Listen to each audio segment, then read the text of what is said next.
За сайн байцгаана уу? Сар шин сайхан шинэлцгээсэн үү? Би Монгол улсын ерхий сайд Зандан Шатран байна. Та бүхэндээ гол мөрөн жилийн тэргүүн Барс сарын анхны подкаста танилцуулж байна. Өнөөдөр та бүхэнд засгийн газрын хуралдаанаас гаргасан ээлжит шийдвэрүүдээс заримыг нь онцолж ишилж танилцуулж байна. За засгийн газрын хуралдаанаар бид олон улсын нөхцөл байдлын талаар хэлцэж ойрхон дорнодын бүс нутагт байгаа 400 гаруй иргэдээ Монгол улсад авчрах төлөвлөгөөг бас хэлцлээ. За энэ бол одоо зарлаж хэрэгжүүлдэг ажил биш учраас олон улсын түвшинд дипломат шугамар болон харилцаа холбоо тээврийн шугамар төвтэй ажиллаж байна. Иргэдийнхээ аюулгүй байдлыг хангах чиглэлүүдийг гадаад харилцааны яам, элчин сайд яамд холбогдох бус газруудад өгөөд ажиллаж байгаа. Ер нь дэлхийн нийтийн докторгүй байдал үргэлжилж байна. Урьдчилан таамаглах боломжгүй байна. Үүнээс шалтгаалаад үн тариф тэр дотроо нефть, шатахуун, бензиний үн дэлхийд арай өсөж байна. Бид энэ чиглэлээр бас тодорхой урьдчилан сэргийлэх арга хэмжээ авч ажилласны үр дүнд харьцангуй доктортой байна. Гэхдээ бүгд найрамдах хятад ард улс бол Иранаас бас нефть авдаг улс. За тийм учраас олон улсын зах зээлд бол дизель 95 дээр бас бага зэрэг үнийн хэлбэлцэл гарах байх. Нэг ард иргэд маань ойлгомжтой итгэж байна. Дэлхийн техникийн байдал юм байна. Агчгүй бид одоо өөрсдөө нефтийн үйлдвэрийг шуурхайлах ажлыг уламжуулж байгаа, эрчимжүүлж байгаа. Энэ учраас нефтийн үнийн асуудал бүтээгдэхүүнд тодорхой хэмжээгээр бол нөлөөлөх боловч энэ удаа бол маш багаар нөлөөлөх тийм одоо зорилттой бид ажиллаж байна. Өнгөрсөн оны эдийн засгийн өсөлт зарим салбарт бодиттой ахиц өөрчлөлтүүдийг гаргасан. Энэ эдийн засгийн өгөөжийг ард иргэд өөрөх бүрийнхээ үүд хаалгаар оруулах зорилгоор хөдөлмөр эрхлэлтийг дэмжих жил болгон зарлаж ажиллаж байгаа хөдөлмөрлөж байгаа хүн болгоноо дэмжих бодлогын чиглэл заалтуудыг гаргалаа. Энэ бол татвар, зээл, ажлын байр бий болох цогц төлөвлөгөө юм. Энд ахмадуудын ажил эрхлэлтийг яаж дэмжих үү? Эмэгтэйчүүдийн ажил эрхлэлтийг яаж дэмжих үү? Залуучуудын ажил эрхлэлтийг яаж дэмжих үү гэсэн тодорхой бүлгээр зорилттой бүлгүүдэд чиглэсэн тодорхой ажил арга хэмжээнүүд хэрэгжүүлэх юм. За энэ дотроо бид ядуурлыг бууруулах хөтөлбөр санаачлах уриалгыг хэрэгжүүлж ерхий сайдын албан даалгавар гаргахаар тогтлоо засгийн газрын хуралдаанаас. Өнгөрсөн оны эдийн засгийн өсөлт 6.8% хүрч одоо бидний төсөөлж таамаглаж яснаас их өндөр гарсан. Оны ихэнд биднийг ажил авч яхад эхний хагас жилийн байдлаар экспорт 5.4 тэрбум доллар байсан бол оны эцэст 15.7 тэрбум доллар болж 3 дахин нэмэгдсэн. Бид 3 дахин илүү хурдтай, 3 дахин илүү үр дүнтэй, бүтээмжтэй ажилласны үр дүнд эдийн засгийн бүхий салбарт бодит тоон ахиц өөрчлөлтүүд гарсан. Эдийн засгийн бодит тоон өөрчлөлтүүдийн талаарх үндэсний статистикийн хорооны одоо мэдээлэлээр тоо баримтанд дээр тулгуурлаж гаргасан мэдээллүүдийг та бүхэн карт гэсэн хэсгийг татаж дэлгэрэнгүй сонирхоорой. За ингээд эдийн засгийн өсөлт маань зөвхөн тоон үзүүлэлтээр бус айл өрх болгоны үүд хаалгаар орж мэдрэгдэх учиртай. Мэдээж төсвийг таньж төрийн зардлыг багасгасан учраас төсвөөс хараад шууд санхүүждэг зарим салбарт доголдол гаргасан үнэ. Гэхдээ бидний хүнд үе даван туулаад багш эмчнэрийнхаа цалиг нэмэгдүүлсэн цаашдаа дистаратагаар бодлоготойгоор төрийн албан багштийнхаа цалин бүтээмжийг зэрэг нэмэгдүүлж $1000 одоо 3 сая 500 мянга төгрөгт дундад цалин хүрэх зорилтыг хэрэгжүүлнэ. За энэ дотроо бид ядуурлыг бууруулах үндэсний санаачлах ерхий сайдын албан даалгавар гаргалаа. За энийг макро эдийн засгийн макро чиглэлийн маш олон ажлууд төлөвлөгдсөн. Ядуурлыг бууруулах үндэсний санаачлагыг хэрэгжүүлэхийн тулд хөдөлмөр эрхлэлтийг дэмжих зээл, татвар, нийгмийн хариуцлагын бодлого гэдэг зохицолон ажлууд бий. Тэгвэл томьёолж, багцалж хэлэх юм бол багийн, сумын, аймгийн засаг дарга нар, хотын, дүүргийн, хорооны засаг дарга нар, хэсгийн ахлагч нарын 26 оны ажлын үндсэн үзүүлэлт үүрэг зорилго бол айл өрх болгонтой тулж ажиллаж эмзэг бүлэг, зорилттой бүлгийн тодорхой нэртэй устай хариуцсан авч ажиллаад ядуурлаас гарах эзэн биетэй, хариуцах эзэнтэй, тодорхой мөрийн хөтөлбөртэй бодлого зорилтыг хэрэгжүүлэх явдал. Энүүгээр нь бүх шатны засаг дарга нарын ажлыг дүгнэн сумын засаг дарга нар ядуурлаг ус болж ажиллах хэрэгтэй.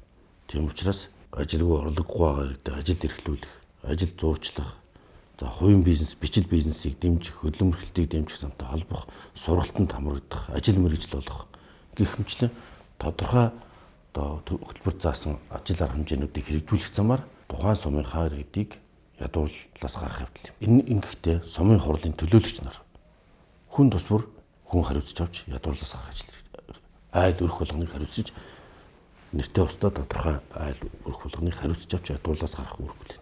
Төрийн удирдах халамж шаалтнууд ажил үүрэг чиглэлийнхаа дагуу тухайн салбарынхаа бүс нутгийнхаа эмзэг бүлэг, зорилт бүлгийн иргэдийг хариуцсан авч ажилдаа орлоготой болох, хөтөлбөрт хамруулж ажил мэргэжил эзэмшүүлэх гэх мэт замаар бүгдийг ажилдаа орлоготой болгох.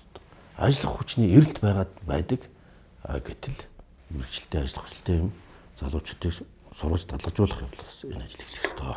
За ингээд орон нутаг бүхэн өөрийн гэсэн баялагтай, орлоготой, айл өрх бүхэн хүн бүрж гэсэн өөрийн гэсэн чадвартай. Энэ чадварыг нь өнгөлж, тордож, дэмжих туслах хүмүүс хэрэгтэй байна. Энэ бол дарга нарын үндсэн үүрэг байх. За ингэснээр одоо Улаанбаатар хотын хороо хэсгийн ахлагч нар 2000 гаруй хүн бол дор бүрдээ яг зорилт бүлгийн тодорхой өрх айлуудаа хувааж авч хариуцж ажиллана гэсэн үг.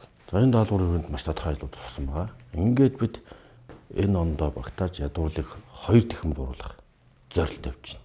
Хамгийн сүүлийн статистикаар 28% байсан бол бид 15%-аас доош оруулна. Цаашдаа сумдыг ядуурлаг болох зорилт bijүүлнэ. За 2-дугаар засгийн газрын хуралдаанаар төрийн ба албаны нууцын тухай хуулийг хэлцлээ. Улсын хурл дөрвөн мэдүүлгээр тогтлоо. Энэ хуулийн үндсэн үзэл санаа бол албаны ихсэн сайхан бамбай халахвчаар, бамбайны ард халахвчийн ард авилгал хийх хуулийг цэцгэлүүлдэг хууль нэр барьсан, хууль нууцын нэр барьсан, төрийн нэр барьсан энэ авилгалын сүлжээг, авилгалын асуудлыг таслан зогсоож байгаа байх болгож бүгдийг ил тод нээлт болгож байгаа. Албаны нууц гэдэг нэрийн дор маш олон тендер, авилга хулгай цэцгэлж байсныг таслан зогсоож байгаа юм. Ингээд 894 албаны нууцыг ил болгоно. Албаны нууцыг хэлбэршүүлсэн журмаар тамх дарддаг байсан. Энэ харилцаа бүрэмжсэн зогсох юм аа. За 3-дугаарт нь газрын тухай хуульд нэмэлт өөрчлөлт оруулах тухай хуулийн төслийг хэлэлцээд улсын их хурлд өргөн мэдүүлэхээр тогтлоо. Энэ хууль нь иргэдэд газар өмчлөх, эзэмших, ашиглах үйл явцыг энгийн, хялбар, захимжсан хяналттай болгож байна. Ингэснээр иргэн болгон газар эзэмших, ашиглах энэ хэмжээгээр бизнес эрхлэх аж амьдралаа өвдөн татах боломжийг олголоо. Газар бол улсын үндэс, газар бол бас амьдралын үндэс юм аа. Энэ боломжийг ард иргэдтэй дэгш хүртээмжтэй болгоход энэ хуулийн зорилго чиглэж байна.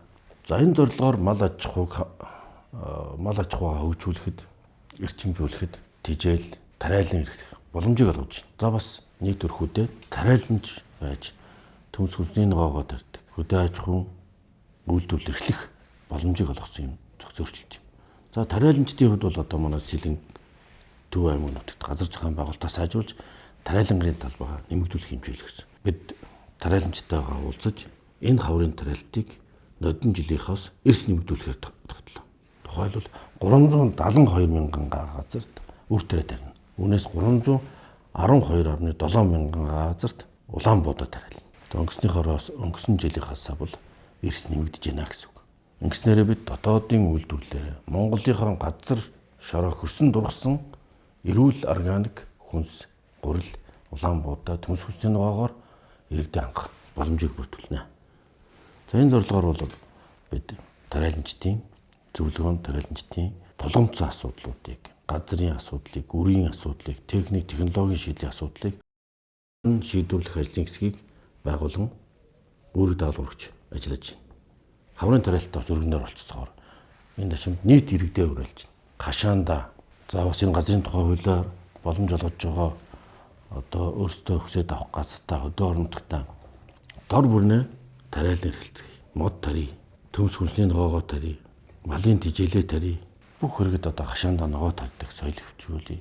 Энэ бол бас өнөөгийн нэг зэгтэй цаг үед өөрсдийнхоос хүнсний аюулгүй хангамжийг шийдэж байгаа. Эрүүл аюулгүй хүнсний тодорхой бодлого чиглэл юм. Ингээд нийт ард иргэдэд хаврын тариалалтаа идэвхтэй бэлтгэж бүгдээрээ тариалан чуулгахыг уриалж байна.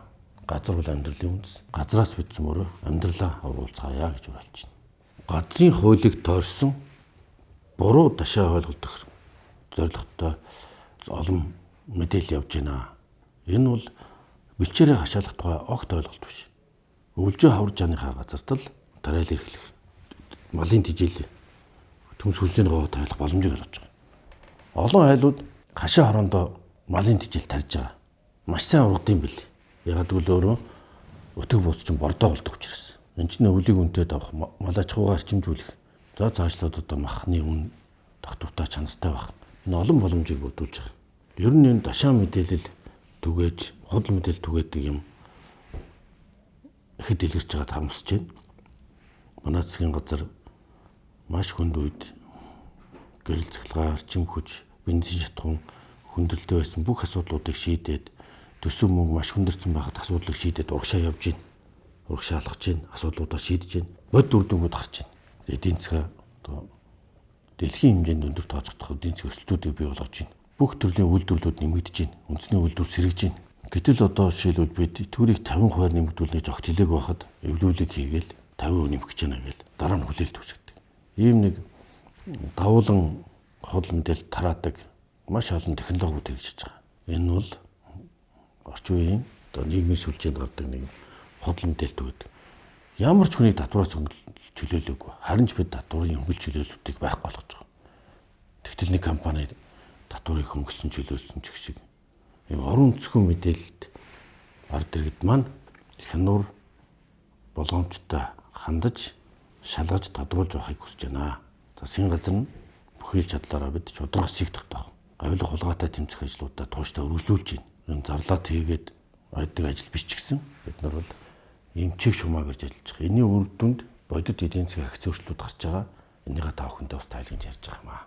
Ингээ одоо элдв гүтгэлэг, доромжлол, сөрөг худлаа дайралтуудыг даваад бид нар ажиллаа хийж байна. Ажлууд амжилтанд хүрж байна. Ард иргэд маань энийг үнэн зөвөр нь ялгаж, салгаж харж чадна гэдэгт итгэлтэй байгаа. За дараагийн асуудал бол Улаанбаатар Лүнгийн чиглэлийн 4 игний замыг өргөтгөж 6 игний зам шинэ тараасаар зам тавихаар одоо шийдвэрлэлээ. Гол асуудал нь шинэ тараас, шинэ чиглэлээр зам. Бол хуучин замыг хулаа ичдэг. Тэгээ баахан чирэл гомдол гардаг асуудал хуучин замаараа бол хуучин зам бол хэвийн машин явна. Хуучин замаа хуулахгүй нураахгүй шинэ маршрутаар зам барьснараа энэ бол илүү хурдны зам барих ийм чиглэлийг Улаанбаатар Лүнгийн чиглэлд гаргалаа. За ингээ энэ бол эхний хэсэг нь. Лүнгээс цаашаа хар хорин шинэ хот хүртэл бас 6 игний замыг бид барьж байх болно.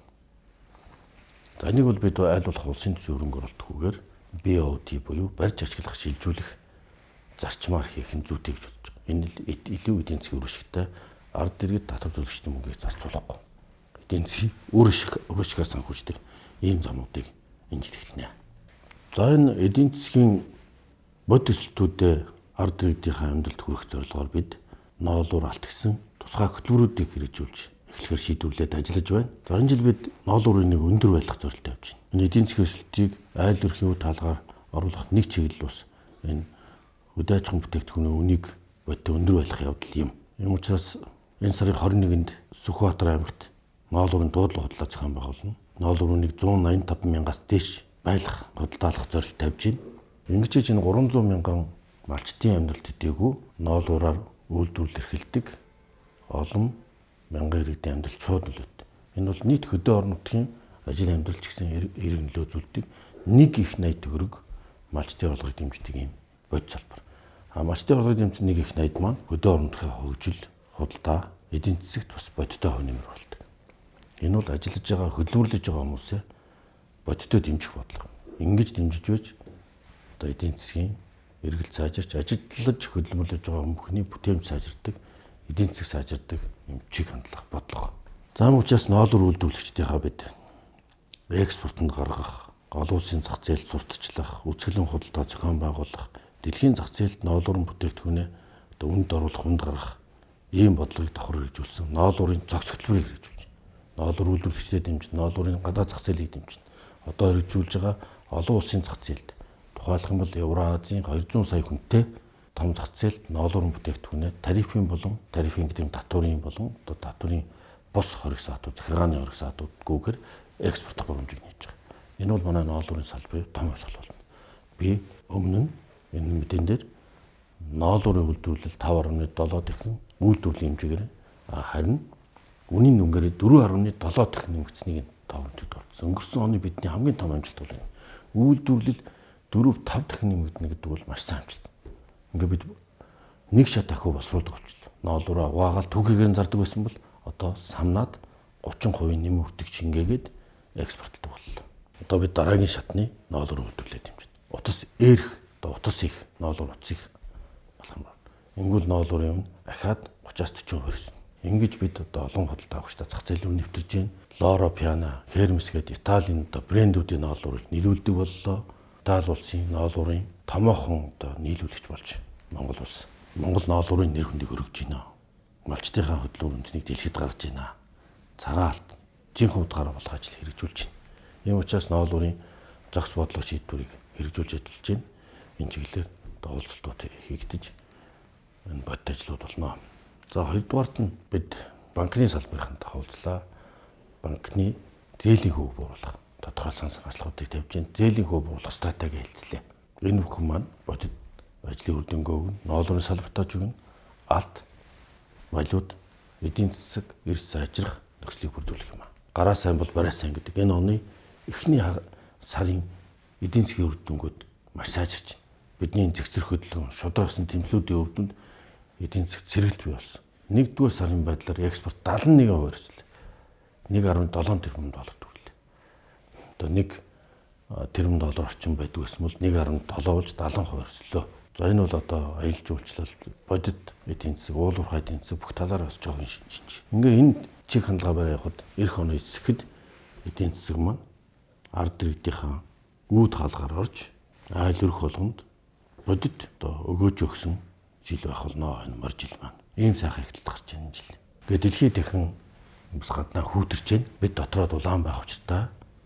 Ийм учраас ард иргэдтэй бид үнэн зөв мэдээллийг шууд нүүр тулан хүргэхийг зорилоо. Анхаар тавьсанд баярлалаа. Өдрийг сайхан өнгөрүүлээрэй.